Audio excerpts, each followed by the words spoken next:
Shalom. All praise to Yahweh, Bahashem, Yahweh Shai, Bahashem, Rekah, Kodash. Double honors to the apostles and the elders of Great Millstone who rule well, who teach well. And a sincere salutation to all the Akim pushing this truth toward the four winds of the earth, waking up the hopeful elect. Barakatah Yahweh, Barakatah Yahweh Shai. Barakatah Yahweh, Barakatah Yahweh Shai. Barakatah Yahweh, Barakatah Yahweh Shai. All praises and glory and honor to Yahweh Bahashem Yahweh Shai. Double honor to the apostles and elders of Great Millstone. And a sincere salutation to all the elect pushing this truth toward the four winds of the earth, waking up the rest of the elect.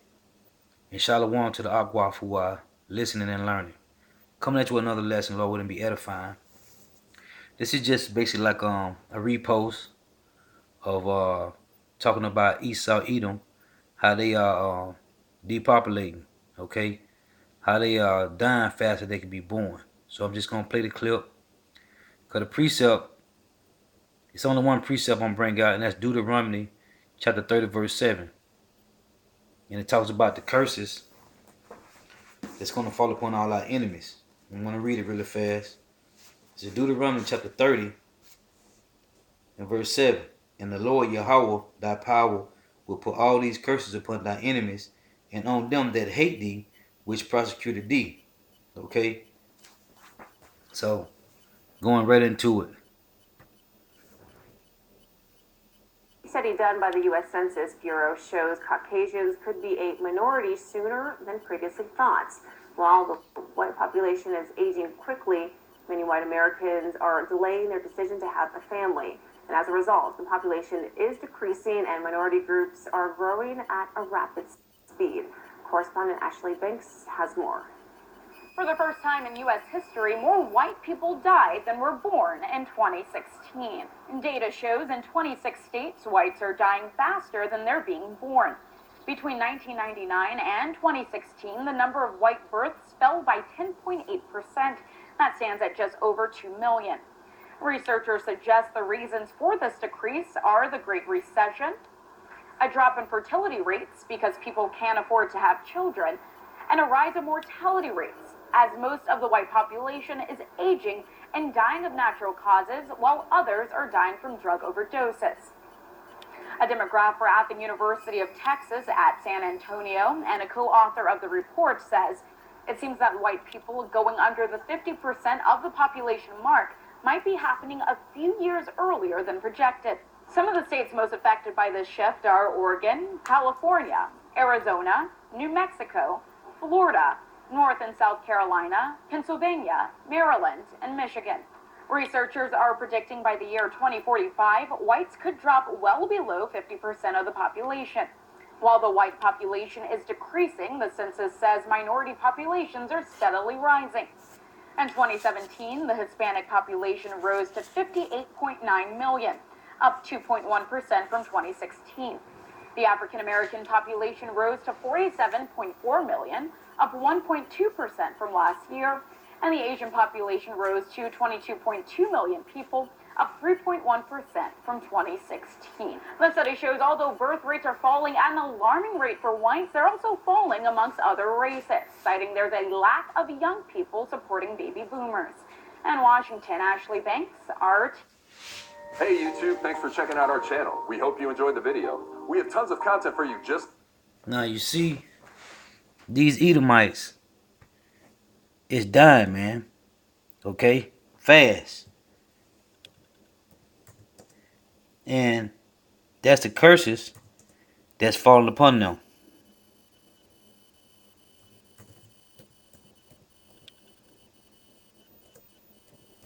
And I got another one about these Edomites. That's they falling off, man. And that's the curses that the Lord got on them, man.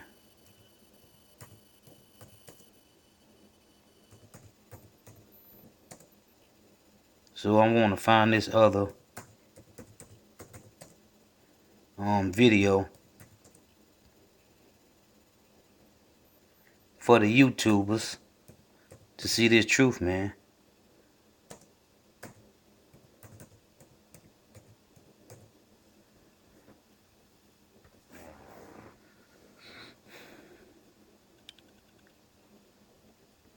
And this it right here, I'm gonna play it. Cause they dying fast. But first, the second of a two-part look at the declining life expectancy for some middle-aged white Americans. Last week, economics correspondent Paul Salmon examined the role prescription painkillers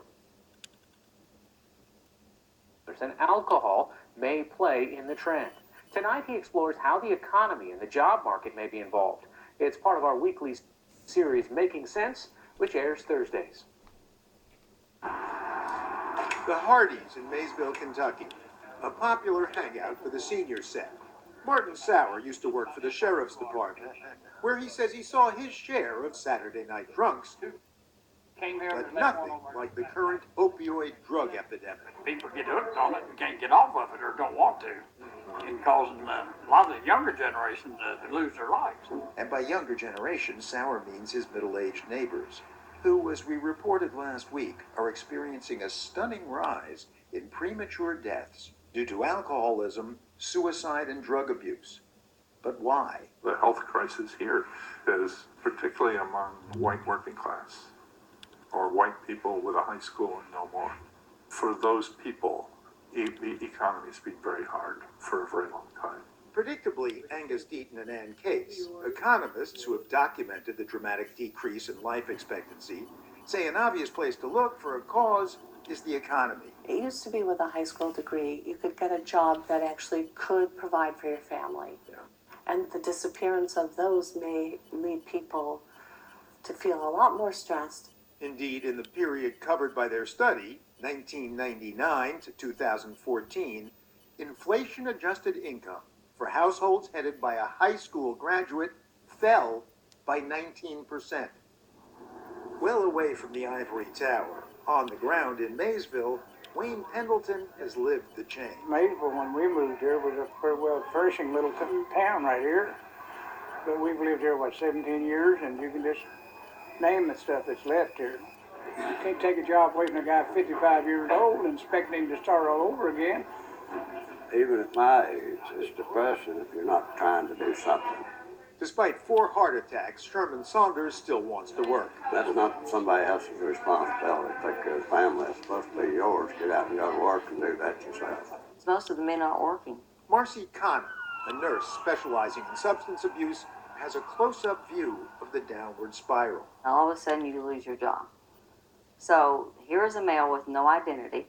He's not working. He's supposed to be a provider for his family. He can't even do that. So that low self-worth, along with that hopelessness feeling, we start seeing tremendous depression. So how do you relieve depression? You can relieve it with drug use, alcohol use, or suicide.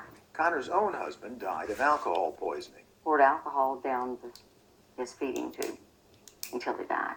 The husband of best friend Becky Manning also killed himself. He blew his head off. Joseph Manning had been a truck driver for 30 years. And then he retired at 55, which then gave him nothing to do.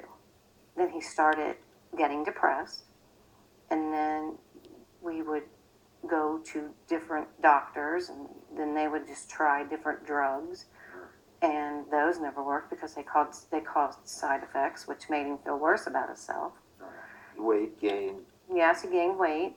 Libido. Absolutely, where I'm worthless. I can't be here for my wife. So when you hear about the end of work, the jobs like truck driver jobs, which Right. will be replaced by Absolutely. self-driving cars, you think, What are these men going to do?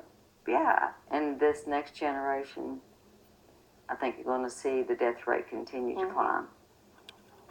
Nice deep breath. local Dr. Craig Denham buys into the economic hypothesis. Economics is a major component. Job availability is a major component. So, case closed. Economics explains the epidemic of suicide and overdose deaths ravaging America's white working class. Not so fast, say Case and Deaton. Because Europeans have suffered too in this, the jobs leaving the country, but we don't see them killing themselves. Yeah, Spain suffered. The unemployment rate went from 5% to like 25%, and health improved. And what about working class black Americans? African Americans' rates of deaths from suicide, drug overdose, and alcohol have been flat. They have not risen. It's not as if stress is something new to the black American population. We've been dealing with stress for quite a long time. Economist Derek Hamilton. The impact of stress is not new, so that's why you're probably not seeing an uptick in the way it is for whites. We're used to struggle. Unfortunately. That's real. And also there's this argument on the other side that, whites have been ahead for so long that when they see their world coming apart, even though they're still doing much better than blacks, and they see equalization as oppression. The group that they studied is one that has, by almost every concrete measure, been falling behind in recent decades. Economist Bob Frank has devoted much of his career to the study of inequality. Life is graded on the curve. It's not how well you do in absolute terms, it's how well you do relative to your competitors. Or relative to your own past. And if you're in a chronic loser position, I think that's a position that just wears people down eventually. Psychologically and physiologically, as low status is linked to decreased serotonin in the brain, which can cause dysphoria, a state of intense unease and distress. If you're exposed to having low status in a chronic way and experiencing protracted feelings of dysphoria, it's not surprising that many people would turn to drink and drugs as a way to alleviate such feelings. In fact, according to a recent study by economist Alan Kruger, middle-aged men who've dropped out of the labor force report notably low levels of emotional well-being, and more than half take pain medication every day. And so if you suffer enough and your kids are not doing very well, and the world's going to hell in a handbasket, then suicide either directly or through painkillers or alcohol might seem like a not completely crazy thing to do. There is, we should acknowledge, another take on the rise in so-called deaths of despair. I don't buy into the everything fell apart, so now I can't do nothing. I still believe in the American dream. Anthony Flannery, who works long hours in healthcare and on funding his dream of making music full-time, doesn't dispute the data. He just doesn't think they provide an excuse or even much of an explanation. So people that lay around and give up, I don't relate to it. It's like, okay, I can understand getting knocked down. And now I don't know what to do. I'm overwhelmed. I get that. I've been there countless times. But you have to get focused, pick yourself up, find a direction, and make it happen in your life and for your family. But if the problem is a decline in moral fiber, what would explain that? Too easy access to remedies that seem to cure all problems until they become the problem themselves? Or longer term, the deteriorating economics of white working-age America relative to any and all expectations? For the PBS NewsHour, economics correspondent Paul Salman, reporting from Kentucky. America make up 4.6% of the world's population, but the consuming 80% of the global opioid supply. It say America make up 4%. We're talking about the Edomites, man. Okay? That's talking about Edomites. The second of a two-part. That's talking about Edomites. That ain't talking about us, man. This is only talking about Edomites, okay?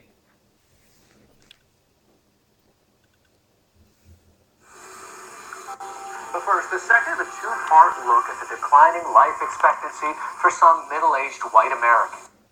Last week, economics correspondent Paul Salman examined the role prescription. Well, I just played. Let me get this other one.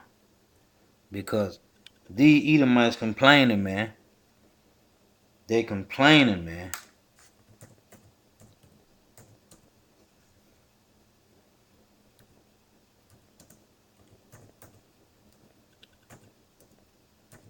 And it's got to be shown, man, to the world. Because people ain't paying attention to what's going on, man. with these Edomites.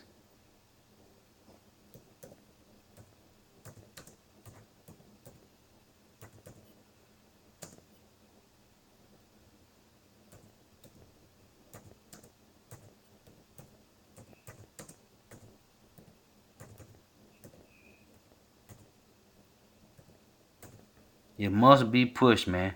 This truth must be shown. This is another short clip. Now, a look at a demographic trend that is surprising the experts. Despite decades of advancements in healthcare, diet, and safety, middle-aged white Americans are now living shorter, not longer lives. Our economics correspondent Because that's the reports curses, the man. latest installment of Making Sense. Maysville, Kentucky, in the northeast corner of the state, just a short bridge away from Ohio. Despite some merchants' best efforts at cosmopolitan outreach, the downtown is struggling. But at one local establishment, business is brisk and growing. This is a Batesville 20 gauge steel protector. This one is Churchill Blue. Churchill Blue. We can get this in a misty rose for ladies. David Lawrence manages the Knox and Brothers Funeral Home, is also the county coroner. He's been seeing a lot of dead white males of late, especially ages 45 to 54. Dead white male. Alcohol. They dying fast. There has been a Denham practicing medicine. Craig Denham wears multiple hats too. This small bag is my grandfather's medical kit. A fifth-generation Kentucky family physician. My great-great-grandfather's. He's also medical director for the fire department's emergency service. In the past 2.5 years, we've had about a 300% increase in the drug-related overdose ambulance runs, and the prevalence of opiate addiction in this area continues to increase. He's like, Mom, it's nothing that you did. It's me. Becky Manning's son got hooked on drugs. Fortunately, he's still alive. Almost 40 now. But she blames the drugs in part for her husband's suicide. He just carried this tremendous guilt for everything, for our son doing drugs. Then he started getting depressed, and then my husband took his own life. How did he do it? He blew his head off. Yeah, I came home to that. Best friend Marcy Connor's husband also killed himself. He developed alcoholism very young in life. An addiction he shared with lifelong friends. One died with a heart attack, but drug use and alcohol use all the way through his life. Another one died of cancer, drank up to the very end. And my husband actually had a G-tube in, a feeding tube in, and poured alcohol down his feeding tube until he died. Alcohol poisoning. These cases fit a disturbing national pattern. Though U.S. life expectancy has been going up steadily over the last century, there's now been a sudden and dramatic reversal for just one demographic. White non-Hispanics in America in middle age are dying in large numbers. That was certainly a huge surprise to me. Economists Angus Deaton and Ann Case, who are married, published their finding just after Deaton won the 2015 Nobel Prize in Economics. Professor Angus Deaton. The paper showed that starting in 1999, the death rate of middle-aged white Americans has been going up instead of down. We thought we must have made an error. I mean, the whole world is getting better. This middle-aged group is the one that's benefited most, at least since 1970, from advances in the treatment of heart disease, from people quitting smoking, all of those things. And then suddenly for this trend that's going down just to reverse out, seemed like it had to be wrong, but it was not wrong. The big increase was in what Case calls deaths of despair, alcohol-related liver disease, suicide, drug overdose. People kill themselves slowly with alcohol or drugs or quickly with a gun. For people aged 50 to 55, for example, those rates went from 40 per 100,000 to 80 per 100,000 since the turn of the century. And it's people with a high school degree or less who are killing themselves in these ways in large numbers. That's the group that's getting hammered. And now the CDC is paying more attention to that age group and demographic. Ellen Kumler, a public health doctor from Mason County, Kentucky, says the latest data from the Centers for Disease Control pick up where the Case-Deaton study leaves off. When we look at the suicide rate, when we would look at unintentional injuries, a lot possibly related to substance abuse, as well as liver disease, the rates of those issues have actually increased. Marcy Connor is a nurse specializing in substance abuse who has experienced deaths of despair time and again in her own family. I had a brother that committed suicide also. And 2 cousins, one of them a nurse. And he started telling me that his depression medication wasn't working as well, and pain medication wasn't working as well, and he lost his temper at work one night and got fired. Got fired. They found him hanging in his garage. Jake get fired all the time, but they don't go kill themselves. And why so much drug use and abuse?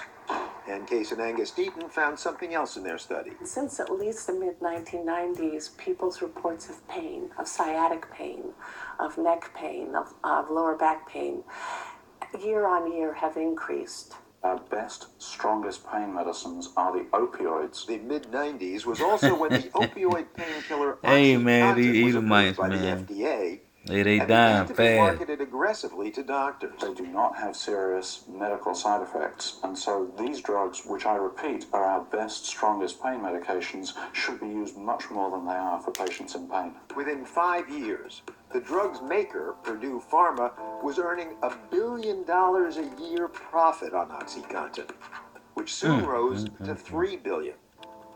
As for the lack of serious side effects, well, it did have one. It's basically heroin in a pill with a FDA label on the front. So people get addicted to this. I started on oxycodone or Oxycontin in high school. Elizabeth Easton is now in recovery. I unleashed something horrid in me many years ago from doing one pill. I went from taking them to snorting them to, injecting. Just really, really horrid. Because you gotta have it. You have to. It's the only thing that makes you feel normal, and it's the farthest thing from normal. It controls your life. You're a different person. That's what Becky Manning saw in her son. Seeking and finding the next high was his priority, no matter who he took down with him. The brain is telling you, I gotta have it again. I need more. So that's where you end up with that craving. The craving ends up with, seeking supply. And though lawsuits and the government crackdown have helped curb the supply of OxyContin, cheap heroin is more than filling the void. If you can't get your pain pills that you were abusing, you're going to find a source somewhere, and so people are turning to street drug heroin, which is more dangerous in the sense that you're taking something made in somebody's garage versus something made in a factory. In many areas, it's cheaper to get high on heroin than it would be to get drunk. Economist Chris Room. This is a major health crisis. I mean, drug poisonings have become the biggest source of preventable premature deaths. So for example, there are more drug poisoning deaths than car crash deaths. And that's quite recent. And says Dr. Denham, I'm seeing just as many middle-aged women as I am middle-aged men. Bucking a century-long improvement in white longevity. People without jobs and people kind of just keeping themselves secluded from others. For the PBS NewsHour, economics correspondent Paul Salmon reporting grimly from Maysville, Kentucky. You see that? Hey man, these Edomites, man. Hey, they get what they deserve, man. Okay? They get what they deserve, man. And this is another little short clip. This is gonna be the last one. They get what they deserve, man. Okay? So Jake went through way worse than all this, game man. plan, what we're thinking, what we've got. Nicole, if you could walk through a little bit of what you got yesterday. On Thursday, I got up there and spoke with Prevention Point. This has been a neighborhood that's dealt with a drug problem for the past 30 years. That when OxyContin hit the streets, it forced a lot of the drug dealers to tinker with their, I don't know if you want to call it like a recipe for heroin. Oxy being so pure. Fentanyl, this drug that was a relative non-player in the opioid epidemic just 2 or 3 years ago, is now in many places the leading driver of deaths. What is fentanyl? What is law enforcement doing to try to deal with fentanyl, right? Are you talking to Philly PD? Yes, but I'm gonna Probably right along with the DEA. Will they let you film that? I'm pretty sure.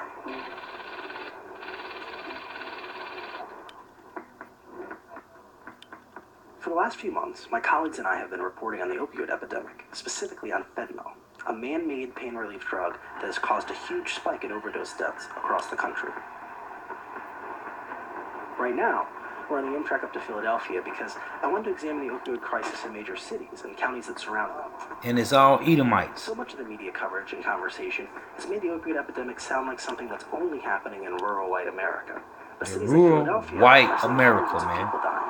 This is all so-called white people on these drugs, man. So the area where Okay. a lot of people are using their drugs are here, what they call the tracks. It's the little areas underneath the train tracks that run through the neighborhoods here. In the tracks, there are about 100 people who live, thousands of people who use, and then hundreds of thousands of discarded used needles. Some of the folks who come down here to use, they collect the discarded needles and turn them back in for clean ones. Some of the folks we've interviewed, actually, they sell clean needles, one for $1, and they use that to subsidize their own addictions. So we're outside Prevention Point, a neighborhood organization that's been around for 25 years that focuses on harm reduction, needle exchanges, medical care, and helping folks who are using get into recovery. I have 2 doses of Narcan, and unfortunately I had to keep multiples because, a couple of Wednesdays ago, I ended up coming across 4 people overdosing at the same time. We informed the individual, we gave you Narcan, it's going to be in your system for 30 to 90 minutes. Do not use any more within the next 2 hours because what you used and caused the overdose is still in your system. And then when the Narcan wears off, if you put more in your system, that's going to end up killing you. Injection drug users were getting infected with HIV and hepatitis at a rate of 50%. Since then to now, HIV transmission among that population is down to 5%. Hepatitis B is down 80%. We have probably saved the city, I would easily say, $100 million. We can stop. But at the end of the day, the cost is going to fall on the taxpayers because they're going to have to afford to build it. Of course, that if we don't deal with this public health crisis up front, the public still is going to be footing the bill for it on the back end. Yeah. So you have in 2010, where they're introducing fentanyl into the heroin and selling the mix. By 2015, they reversed it, and they were putting heroin into the fentanyl. Last year, they were just selling straight out fentanyl. Right now, what you find on the street is mostly fentanyl. How did you start using? When did you start using? I started using 1977, 1976. Yeah, so you started at 14, 15 shooting. So this is heroin? Yeah, heroin, yeah. You were living in the tracks? Yeah, living in the tracks at that time. And what was that like? It was a learning experience, I said, God, if I get me out of here, I'm going to do my part, help people too. So, yeah, I always pray for this place, Prevention Point. Because, they give me the hand. Of course. So we're here with Special Agent Pat Trainer of the DEA, getting ready to tour around Philadelphia, going to some of the areas that have been hit hardest by opioids and specifically fentanyl. You will see a lot of the same people that are down here up buying drugs in the area of Kensington. See, right after we cross that train trestle, it's going to change real quick. Traditionally, who's lived up there? Well, traditionally, these neighborhoods were very working class Philadelphia neighborhoods, and unfortunately, this neighborhood has really struggled with with issues around the drug trade and associated violence for several decades now, and probably no area has been harder hit in Pennsylvania than this neighborhood. Philadelphia County had 907 fatal overdose deaths in 2016. Which is more than any other part of the states. It's not going to be real hard for you to figure out who's doing what up here. You'll see to the left, this is a pretty notorious block, Waterloo Street here. These are some active areas where a lot of drug trafficking is obviously occurring and stuff. So another one over there.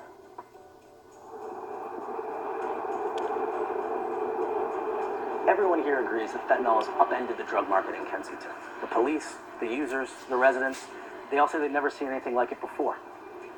Now, soon enough, the tracks that run beneath this neighborhood are going to be cleaned out. Many of the residents around here and the users themselves say they're not really confident that cleaning out the tracks is going to fix anything.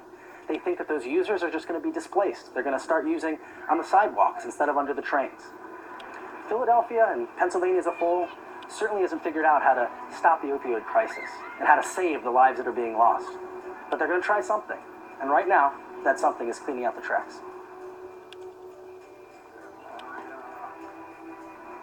People don't realize this has been here for years.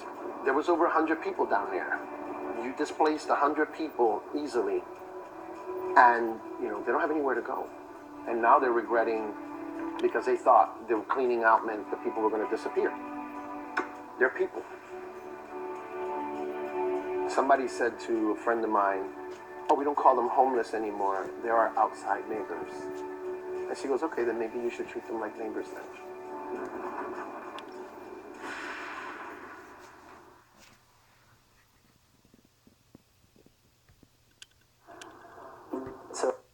And there it is, man. Okay? Couple precepts. This is Job chapter 18 and verse 19. He shall neither have son nor nephew among his people, nor any remaining in his dwellings. Okay? Hey, let me start at verse 14.